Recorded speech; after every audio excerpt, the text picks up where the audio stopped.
देखो, ये जो हेयर है ना, नए वाले बाल हैं। ठीक, जैसे हमने क्लाइंट को 1 साल पहले स्ट्रेटनिंग या स्मूथनिंग किया, या नैनोप्लास्टी ट्रीटमेंट किया, या बोटॉक्स किया, तो ये 1 साल की ग्रोथ है क्लाइंट के हेयर की। और ये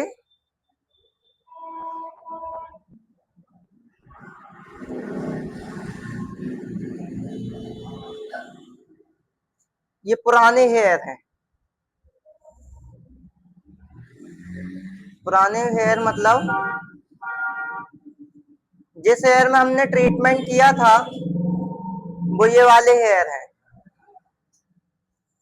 ये जो नीली लाइन दिख रही है, ये पुराने हेयर हैं। इनमें हो चुका है ट्रीटमेंट, इनमें ट्रीटमेंट नहीं है ना। यदि अब इसमें अपन को स्ट्रेटनिंग करना है, स्मूथनिंग करना है, तो अपन कैसे करेंगे? एक बार ये वाले हेयर का डाइसल्फाइड बॉन्ड हमने सेपरेट कर लिया है। अब दोबारा करेंगे तो क्या होगा? बाल, ये हेयर है, ठीक, ये डाइसल्फाइड बॉन्ड है। एक बार अपन ने इनको सीधा कर लिया है, ये हेयर हमारा बिल्कुल स्ट्रेट हो गया। अब ये दोबारा हम डाइसल्फाइड बॉन्ड को तोड़ेंगे, ब्रेक करेंगे। हेयर हेयर ये वाला हेयर ना 1 इंच का हेयर 2 इंच का हो गया, स्प्रिंग बनेगी, बॉन्ड सेपरेट हो गया। अब जब ये स्प्रिंग बनेगी ना, ये हेयर खींचा, स्प्रिंग बनी, जब ये स्प्रिंग ऊपर जाएगी ना, बाल हो गया श्रिंक। जब बाल श्रिंक हो गया तो बाल जल गया। आग से जलने वाला जलना नहीं, इंटरनली हेयर जलेगा जब वो बाल जल गया। अब ये बाल नहीं हो सकता रिपेयर।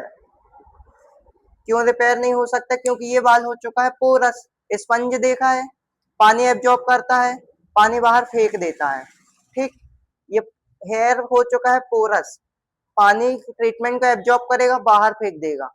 बाल स्ट्रेट नहीं हो सकता ये वाला। एक हम डाइसल्फाइड बॉन्ड को एक ही बार तोड़ेंगे, दोबारा थोड़ी ना तोड़ेंगे। ये पेन है, अपन एक बार तोड़ देंगे, दो जोड़ देंगे, दोबारा तोड़ेंगे तो वो जुड़ेगा अच्छे से? अच्छे से नहीं जुड़ेगा। सेम कंडीशन हमारे हेयर में होती है। अब ये वाले हेयर में हो चुका है स्ट्रेटनिंग, अब दोबारा हमको स्ट्रेटनिंग करना है तो हम कैसे करेंगे? या तो फिर इसमें नैनोप्लास्टी करो या बोटॉक्स करो, पूरे हेयर में हो जाएगा। जैसे अपन बोटॉक्स करेंगे, पूरे हेयर में क्रीम एप्लीकेशन करेंगे। पूरे हेयर में क्रीम एप्लीकेशन करने के बाद में यहाँ पे हमारा जो टेम्परेचर रहेगा नए वालों का, वो ज्यादा रहेगा, पुराने वालों में कम रहेगा। अब बार बार हम टेम्परेचर तो बदलेंगे नहीं आइनिंग मशीन का, हमारी मशीन खराब होगी। अब इस कंडीशन में क्या करना है? पूरे स्कैल्प का, पूरे हेयर का, जो नए वाले बाल हैं, उसमें फुल टेम्परेचर लेके, या जितना अपन को लग रहा है कि टेम्परेचर की जरूरत है, उस टेम्परेचर में अपन आइनिंग के स्ट्रोक करेंगे। सिर्फ कितने, जितने, जैसे ये बाल है ना, ये वाले बाल पुराने हैं, ये वाले बाल नए हैं, तो अपन यहाँ से लेके यहाँ तक का टेम्परेचर रख लेंगे और 20 बार स्ट्रोक करेंगे आइनिंग के। इसके आगे नहीं जाना है हमको। यदि हम इसके आगे जाएंगे तो यहाँ से बाल ब्रेक होने के चांसेस रहेगा, बाल टूटेगा। पूरे स्कैल्प में आइनिंग हो गई, आइनिंग होने के बाद हम टेम्परेचर डाउन करेंगे, कम किया टेम्परेचर, फिर हम स्कैल्प से लेके लेंथ तक की आइनिंग करेंगे। समझ में आ रहा है? कम टाइम, यहाँ हाई टेम्परेचर, यहाँ कम टेम्परेचर। कम टेम्परेचर में अपन इसको तो कर सकते, लेकिन इसको भी करना है तो अपन पूरा हेयर लेके कम टेम्परेचर में आइनिंग करेंगे। ये हो गया बोटॉक्स और नैनोप्लास्टी में। अब आते हैं अपन स्ट्रेटनिंग स्मूथनिंग रिबॉन्डिंग में। स्ट्रेटनिंग स्मूथनिंग रिबॉन्डिंग में क्या होगा? ये वाले हेयर में अपन को क्रीम बिल्कुल नहीं लगाना है। क्यों नहीं लगाना है? क्योंकि ये वाले बालों का हो चुका है डाइसल्फाइड बॉन्ड सेपरेट। अब दोबारा करेंगे, बाल टूटेगा, तो अपन को क्या करना है? बालों को पूरा वॉश करना है। वॉश करने के बाद में हेयर ड्राई करना है। हेयर ड्राई करने के बाद में इन बालों को गीला ही रखना है। जिस हेयर में स्ट्रेटनिंग हो चुकी है, स्ट्रेटनिंग हो चुकी है, इन बालों को गीला रखेंगे। इनमें मास्क एप्लीकेशन कर देंगे स्पा क्रीम, या इसका प्री स्प्रे आता वो स्प्रे करेंगे। इन हेयर में हम क्रीम लगाएंगे स्कैल्प से 1 इंच हाफ इंच छोड़ के, स्कैल्प से 1 इंच हाफ इंच छोड़ के नए हेयर में हम क्रीम एप्लीकेशन करेंगे। पुराने बालों में बिल्कुल भी क्रीम नहीं लगाना। पुराने बाल में हमको क्या लगाना है? Spa cream.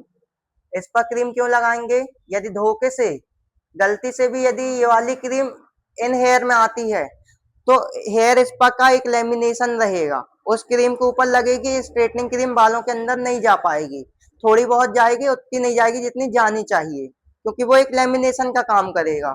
ये करने के बाद में बॉन्ड चेक करेंगे। बॉन्ड हमको कहाँ का चेक करना है? यहाँ का करना कि यहाँ का करेंगे? ऊपर का क्यों करेंगे? हाँ, यहाँ पे नहीं करेंगे, अपन बॉन्ड चेक करेंगे। जब हम बॉन्ड चेक करेंगे, हेयर को हम खींचेंगे। हेयर खींचेगा जब वो 1 इंच का हेयर हम 1 इंच हाफ 1 इंच मतलब 1.5 इंच तक खींचेंगे। 1.5 इंच खींचने के बाद में जैसे ही वो ऊपर जाएगा तो ये स्प्रिंग बनेगी।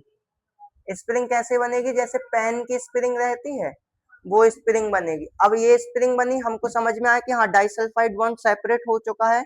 अब आगे का प्रोसीजर करना चाहिए। अब आगे का प्रोसीजर हम कैसे करेंगे? लिक वार्म वाटर लेंगे, इस एयर को रिफ्रेश करना है लेकिन, ठीक है। लिक वार्म वाटर लेंगे, पानी को स्कैल्प से 1 इंच छोड़ के स्प्रे करेंगे, मल्सिफिकेशन करेंगे। जब हम मल्सिफिकेशन करेंगे तो यहाँ की क्रीम यहाँ लगेगी, चल जाएगा। यहाँ की क्रीम यहाँ लगने का रीजन चल इसलिए जाएगा क्योंकि ये माइल्ड हो चुकी है। आधे घंटे 45 मिनट में ये माइल्ड हो जाएगी। जितने देर में बॉन्ड सेपरेट होगा उतने देर में ये क्रीम माइल्ड हो जाएगी। यहाँ आते आते वो क्या होगा? स्पा में मिल जाएगी। 0 नंबर क्रीम बन जाएगी, 2 नंबर या 1 नंबर बन जाएगी, माइल्ड हो जाएगी, उसका पावर कम हो जाएगा। मल्सिफिकेशन करेंगे, पूरे हेयर को मल्सीफाई करने के बाद में शैम्पू चेयर में क्लाइंट को लेके जाएंगे, लिक्वार्म वाटर से रिंस आउट करेंगे। रिंस आउट करने के बाद में मास्क लगाना हेयर स्पा क्रीम पूरे हेयर में, 10 मिनट रखेंगे। रखने के बाद में पूरा प्रोडक्ट रिंस आउट करेंगे, क्लाइंट को लेकर आएंगे। अब हम आइनिंग में आते हैं। आइनिंग हमको कम टेम्परेचर में करना है। नए वाले बाल में कम टेम्परेचर में हम आइनिंग करेंगे। पूरे हेयर में आइनिंग होने के बाद में जैसे हमने ये सेक्शन लिया आइनिंग का, इतना इतने है, इतना बंच लिया आइनिंग के लिए, है ना, इतने मोटे हेयर लिए। पूरे इतने हेयर में आइनिंग हो जाएगी, स्कैल्प पूरा कवर हो गया आइनिंग। अब ये नीचे के हेयर बचे, अब हम क्या करेंगे? ये जो सेक्शन है ना, इसको जस्ट डबल कर देंगे। टेम्परेचर कम ही रहेगा, टेम्परेचर नहीं होगा, हाई नहीं करेगा ना। इसको जस्ट डबल कर देंगे। यहाँ से लेके फिर यहाँ तक का टेम्परेचर में आइनिंग, कम टेम्परेचर में आइनिंग करेंगे। यहाँ पे तो कम ही रहेगा, साथ में यहाँ पे भी डबल करने का रीजन ये है, यहाँ पे यदि हम इतने पतले सेक्शन में लेके आइनिंग करेंगे तो क्या होगा? ये वाला बाल है सेंसिटिव, है ना, बालों में हीट जाएगी, बाल के जो बॉन्ड्स है वो डिस्ट्रॉय होने के चांसेस रहेंगे, बाल में कहीं ना कहीं वीकनेस की प्रॉब्लम आएगी, बाल ब्रेक होके टूटेगा। ब्रेक ब्रेक होके टूटे ना, इसलिए अपन क्या करेंगे? जो आइनिंग रहेगी ना, अपन मोटा सेक्शन लेके आइनिंग करेंगे 2 से 3 बार, क्योंकि ये तो ऑलरेडी स्ट्रेट, हम इसको सिर्फ रिफ्रेश कर रहे हैं। ये हो गया। रूम टेम्परेचर में हेयर आ जाएगा। रूम टेम्परेचर में हेयर आने के बाद में अब लगाते हैं न्यूट्रीलाइजर। सबसे बड़ा रोल कॉल न्यूट्रीलाइजर का रहेगा। अब न्यूट्रीलाइजर कैसे लगाना है? पहले इन हेयर में लगाना है, ठीक, फिर अपन को पूरे हेयर में ही लगाना है, लेकिन स्प्रे बॉटल साथ में रखना है अपन को। 2 से 3 मिनट या 4 मिनट के अंदर पूरे हेयर में अपन को न्यूट्रीलाइजर एप्लीकेशन करना। न्यूट्रीलाइजर में टाइमिंग नहीं देना है ज्यादा, नहीं तो लगे हैं बिल्कुल आधा घंटा हो गया, यहाँ का बाल श्रिंक हो गया, ठीक। जैसे ही आप न्यूट्रीलाइजर लगाओगे, आपको खड़े रहना क्लाइंट के बैक में, देखना कि बाल कहाँ का श्रिंक हो रहा है। श्रिंक मतलब ये अपन ने न्यूट्रीलाइजर का एप्लीकेशन कर दिया है इन हेयर में। अब न्यूट्रीलाइजर यहाँ पे तो बाल श्रिंक नहीं होगा, श्रिंक का मतलब होता है ये जिग जैग जिग जैग, ठीक, ऐसा ऐसा ऐसा ऊपर हेयर जाएगा।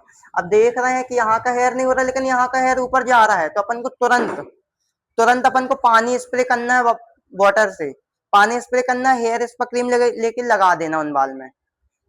यहाँ का प्रोसीजर 15 मिनट में होगा, यहाँ का प्रोसीजर 7 मिनट में होगा। रीजन, यहाँ का बॉन्ड सेपरेट है, हेयर स्ट्रेट है, अपन सिर्फ रिफ्रेश कर रहे हैं, तो यहाँ का तो 15 मिनट में प्रोसीजर स्टॉप होगा, लेकिन यहाँ का 7 मिनट में होगा। बाकी का मिनट जो बचेगा 8 मिनट अपन को क्या करना है? स्पा क्रीम लेना और लगा देना है प्रोडक्ट। पानी स्प्रे करना है, इस प्रोडक्ट को निकालना है, बाउल में रखना है, इस पर क्रीम लगा देना है, टाइमिंग मैच करने के लिए। जैसे ही 15 मिनट होगा, शैम्पू चेयर में लेकर जाएंगे, बालों को रिंस आउट करेंगे, मास्क लगाएंगे, मास्क को रिंस आउट करेंगे, चेयर में लेकर आएंगे, टॉवेल ड्राई करेंगे, सीरम लगाएंगे, कोम करेंगे। कोम करने के बाद में कूल में पूरे बाल सुखा देंगे। कूल में सूखने के बाद में मीडियम हीट में या कूलिंग पे ही ब्लो ड्राई करके क्लाइंट को छोड़ देंगे। क्लाइंट को बोल देना कि 72 घंटे तक कान के पीछे नहीं करना है, बांधना नहीं है, गीले नहीं करना है, ठीक है। ये प्रोसीजर होने के बाद में आपकी स्ट्रेटनिंग यहाँ खत्म होती है। अब जैसे ये जो प्रोसीजर है, ये पुराने हेयर में करने का है। अब नए हेयर में अपन को करना है, तो जैसे प्रोसीजर हमने बताया पूरे हेयर में एप्लीकेशन होगा, ठीक। डाउट क्लियर हुआ?